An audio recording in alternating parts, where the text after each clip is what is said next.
Much has been said about getting your proteins from meats, but can you do it in a different way? Stay tuned. Bienvenidos. Welcome back to your show, Health, Spice, and Life. I am your host, Dr. Mario Torres Leon. And this is something that we're seeing more and more, which is, can we actually get our source of proteins from plants? And this is an important subject because in my career as a medical doctor, as a radiologist, having intervened or doing operations, if you will, in blood vessels, I have seen a lot of cardiovascular disease. And many of the factors that have been associated with getting this kind of cardiovascular disease and plaque inside of your blood vessels has to do with your lifestyle, and part of that is your diet. So these are what I call my 4 powerhouse proteins that you can be consuming in your diet right now that can have a significant impact in decreasing cardiovascular disease, in some cases reversing it, and ultimately enhancing and elevating the quality of your life and the life of your family, your kids, your parents, and so on. So what are those 4? Let's start with number 1.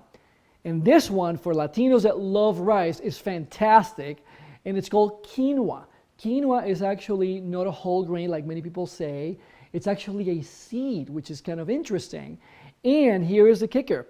It actually has the richest concentration of protein out of any seed that you can consume. In fact, if you take a cup of quinoa, that contains roughly 8 grams of protein versus, let's say, 5 grams if you're talking about oatmeal, or in some cases, brown rice. 1 cup of that is also 5 grams. So this is a great one. And also, you don't think of eating rice and beans for breakfast. Maybe some people do. But quinoa can be taken for breakfast as well. So you can put your cinnamon, maybe a little bit of maple syrup or dry fruit, and it can actually make it amazing. The second one is going to be milk. But we're not talking about dairy. We're talking about unsweetened plant-based milk. If you've never had this, give it a try. Over 20 years ago, I tried it for the first time, particularly almond. But nowadays, we have a lot of different types of nut-based milks that taste really amazing, such as cashew as well, and in some cases, macadamia nuts. So this is a really good one. The dietary benefits and health benefits are tremendous. The number 3 is actually unsweetened almond butter, which is a great substitute for peanut butter. If you've never had that, a spread of that is delicious, it's rich, and it has great taste. And it's actually fantastic for your kids. And lastly, this is the bonus. Have you actually thought about plant-based meats?